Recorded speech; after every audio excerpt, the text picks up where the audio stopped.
Je vais vous laisser à présent en compagnie de 10 porteurs de projets de l'économie sociale et solidaire. Ils vont se présenter à vous, ils vont pitcher. Et puis après, vous les rencontrerez en one-to-one, en B2B, comme vous voulez, dans le hall. Vous pourrez échanger, discuter avec eux des projets, peut-être même créer des synergies entre vous et leur propre structure. 10 projets qui ont donc accepté de venir. Ils seront briefés par Gaspard Latou, qui était avec nous également l'an dernier, que vous connaissez sûrement si vous avez l'habitude. Gaspard vient me rejoindre. Gaspard, il est coach professionnel, certifié, fondateur du cabinet de coaching Les Oranges Vertes. Et ce qui est intéressant, c'est qu'il a été formé à la diplomatie au sein d'un comité de la Croix-Rouge. Ça dit un petit peu les valeurs humanistes que Gaspard met dans son coaching. Je te laisse la parole, je te laisse nous faire découvrir ces superbes projets. Merci Marilyn de nous faire repartir au comité international. Merci Marilyn de me faire repartir dans ces aventures du comité international de la Croix-Rouge. Je suis heureux d'être avec vous. J'aime bien ce café des échanges. L'édition 2022, la coopération territoriale. La coopération territoriale. Alors avec l'équipe, Charlotte, Maïwen, en le préparant ce temps, on s'est dit, la coopération territoriale, concrètement, c'est quoi? On a essayé, en fait, assez vite, on a pensé à un homme que vous connaissez tous. Peut-être on peut le projeter. Un homme qui nous inspire, qui nous a inspiré, qui nous inspirera peut-être longtemps, Nelson Mandela. Nelson Mandela, prix Nobel de la paix, on parle d'humanisme. Vous avez parlé d'écoute, d'humilité. Je crois que s'il y a un concept qui résume bien ça, c'est Ubuntu. Ubuntu. Peut-être vous connaissez ce concept que Nelson Mandela a poussé en Afrique du Sud. Je vous laisse voir cette phrase. « Je suis parce que nous sommes ». Est-ce que je sais sortir d'une logique individualiste, auto-centrée, pour penser communauté, territoire? Et il dit finalement, une petite citation qu'on a extraite avec l'équipe, l'idée, ce n'est pas de faire quelque chose, c'est de faire quelque chose de façon à développer la communauté autour de toi et permettre de l'améliorer. D'accord? Faire quelque chose pour développer la communauté avec la communauté. Pour le territoire, avec le territoire. Et on est parti avec ça. Et c'est un peu notre fil conducteur du Café des échanges. Voilà. À titre personnel, honoré d'être en bas de ce monsieur. Alors, ensuite, il a fallu le préparer, ce Café des échanges. Et moi, j'ai fait de très belles rencontres. J'ai rencontré 10 et même plus, vous allez voir, personnes, projets, engagés. Je crois qu'ils m'ont réveillé ma flamme de la Croix-Rouge. Je crois qu'ils m'ont donné envie de m'engager. Vous allez voir, ils ont accepté de jouer le jeu, de venir. Vous vous souvenez du format, ils vont pitcher. Donc c'est des formats courts, mais ça fait partie aussi de la dynamique. Et donc je vais vous demander d'accueillir les 5 premiers. Les 5 premiers projets. Je vais vous demander d'accueillir Cécile pour la pause brindille. Je vais vous demander d'accueillir Benjamin et Valentin pour Alinéa et Zone Libre. Bienvenue. Je vais vous demander d'accueillir Pauline pour Unisop.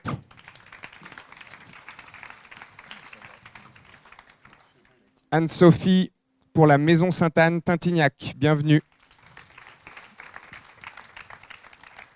Et puis Pierre qui sourit parce qu'il a compris qu'il arrivait pour la chapelle de Nazareth. Il va nous en dire plus. Ça va, vous êtes bien? Il y a des micros? Oui. Qui fonctionnent? Ouais. Oui. Ça vous va? Vous vous souvenez l'idée, c'est le pitch. Vous voyez ça, hein, le pitch, c'est en quelques minutes de décrire finalement d'où c'est venu cette idée. Peut-être vous représenter, dire votre structure. D'où c'est venu cette idée? C'est quoi le constat sur le territoire? Et puis, quelle est la réponse qu'ils ont apportée? Vous allez voir avec des coopérations. Ça marche? Vous me dites quand vous êtes prêts. Ça a l'air de le faire. Cécile, tu démarres? Alors, je teste, ça marche? Ça marche. Tu peux le... Alors ouais, n'hésitez pas, vous avez vu comment je fais? Tac, sur le menton. C'est ça, hein? Sur le menton, ça marche bien. Ok. L'idée, vous vous souvenez, 2 minutes, on joue le rôle. De 1 minute 30, je fais ça. Et 2 minutes, je refais ça. Et évidemment, je ne vous coupe pas. C'est simplement pour tempérer le temps. Ça vous va? Est-ce que tu nous parlerais de la pause brindille? Cécile, à toi.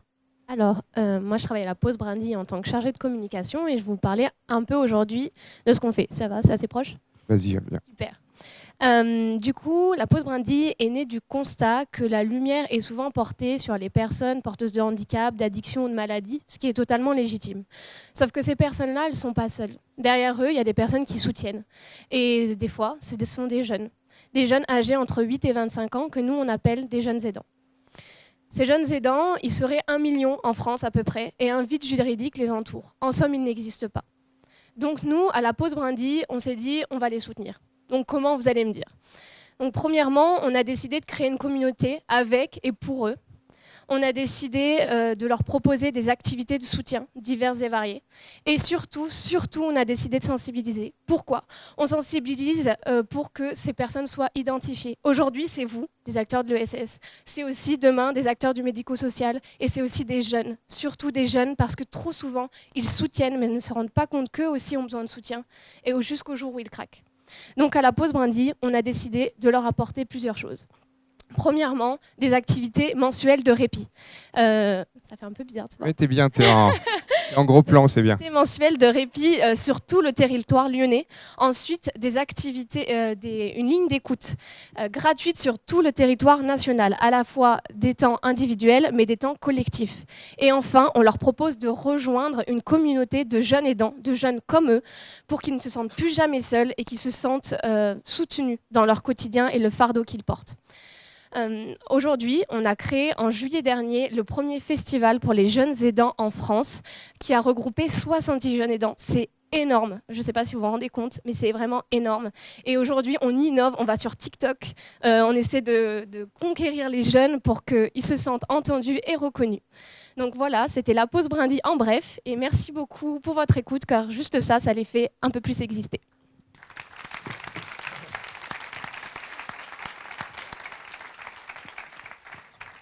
Royal, super.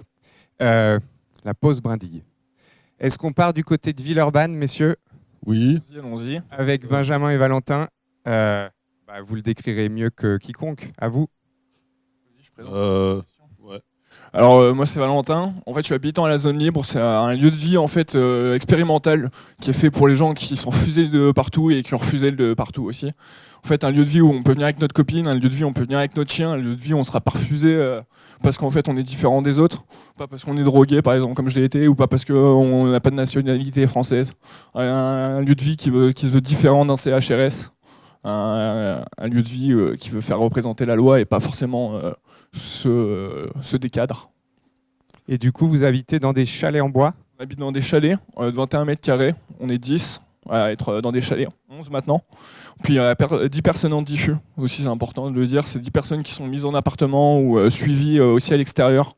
C'est en gros maintenant une vingtaine de personnes qui sont suivies par les éducateurs qui font des entretiens assez quotidiens pour nous aider, pour faire les papiers, les démarches, nous aider peut-être à faire une demande de logement social, puisque le projet n'est que pour 3 ans. Et moi, j'ai cru comprendre, avec votre rencontre, j'ai cru comprendre que vous faisiez des choses ensemble. C'est-à-dire que les habitants, c'est ça, on dit habitants? C'est ça. Avec certains qui sont... D'accord, surtout. Et des pères. En fait, oui, ouais, moi, je suis travailleur pair, donc en fait, travailleur pair, c'est un peu comme un travailleur social au rabais, sans diplôme, mais qui a une expérience sensible de la rue. Il connaît bien le sujet. Et que il ne faudrait pas tomber justement dans un certain business vous m'avez compris.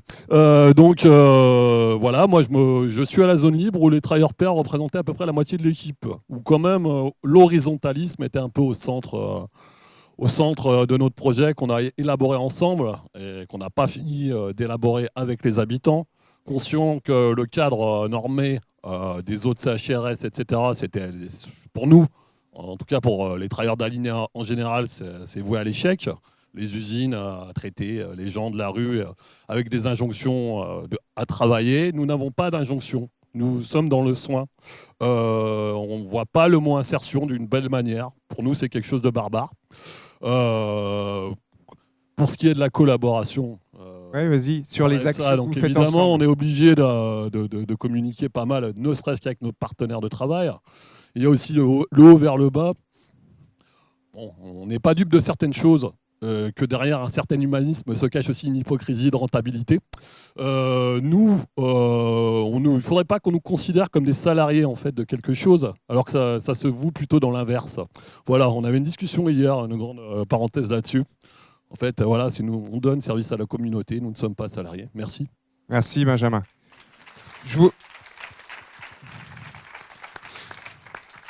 Merci à tous les deux. Je vous propose il y aura des questions après. Merci. À qui est-ce qu'on passe la parole? À Pauline? Pauline Unisop, tu veux nous parler de ton projet? À toi. Alors, oui, ça marche.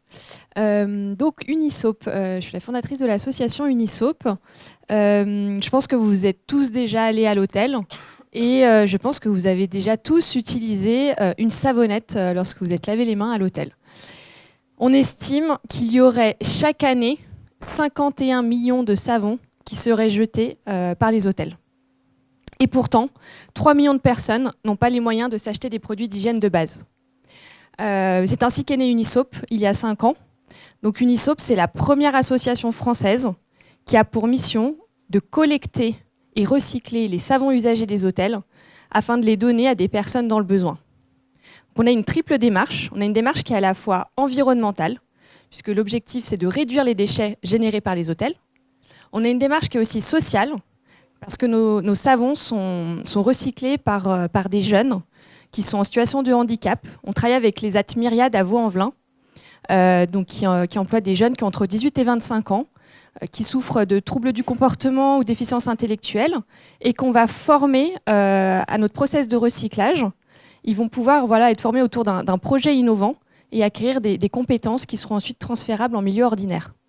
Et enfin, notre troisième démarche, c'est une démarche qui est solidaire, puisque l'objectif final est de donner accès à l'hygiène au plus grand nombre. Et c'est vrai que les produits d'hygiène, c'est des produits qui coûtent cher. Donc les associations en manquent cruellement. Et donc, surtout en période de Covid, on a été très très sollicité par des associations qui voulaient des produits d'hygiène. Donc aujourd'hui, on a à peu près distribué plus de 25 000 pains de savon. On travaille avec des associations comme les Restos du Cœur, le Secours Populaire, l'Armée du Salut, mais aussi des associations comme Forum Réfugiés. Voilà, et donc il va falloir que je... Tranquille, 30 secondes. Voilà, et donc l'idée c'est vraiment de couvrir tous les besoins de différents types de bénéficiaires, que ce soit des personnes qui vivent dans la rue, des familles précaires, même des étudiants. Et cette année, en mars, on a fait notre première action à l'international puisqu'on a confectionné 1000 kits d'hygiène qui sont partis vers l'Ukraine en partenariat avec Solidarité Internationale. Voilà. Merci à toi.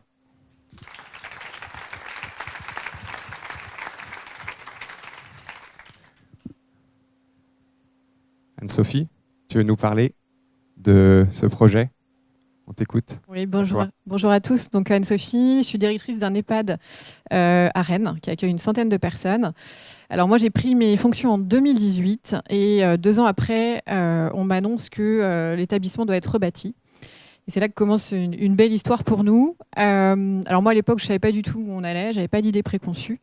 Ce qui était évident pour moi, c'était de me dire qu'on avait quand même une sacrée chance de pouvoir définir un projet nouveau en plaçant, je dirais, le résident véritablement au cœur du projet.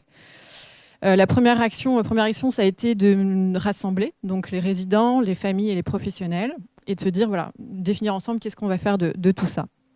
Premier constat de base, OK, on reconstruit, mais sûrement pas à l'identique. Donc, très clairement, pour toutes les parties prenantes, ça voulait dire que le modèle actuel de l'EHPAD présentait quelques limites. Deuxième point, qui a été le point fondamental et qui a fondé notre projet, c'est que les résidents, on a été très à leur écoute. Ils ont eu des témoignages assez poignants. en nous disant bah, nous, on ne sait pas trop ce qu'on veut. Globalement, vous vous occupez plutôt bien de nous ici, mais on n'est pas chez nous, en fait. Voilà, vous faites tout pour nous, tout se passe bien, mais on n'est pas chez nous, notre maison nous manque. Et là, on a compris qu'il se passait quelque chose dans nos structures, que finalement, ce droit fondamental qu'on a tous, qui est d'habiter quelque part,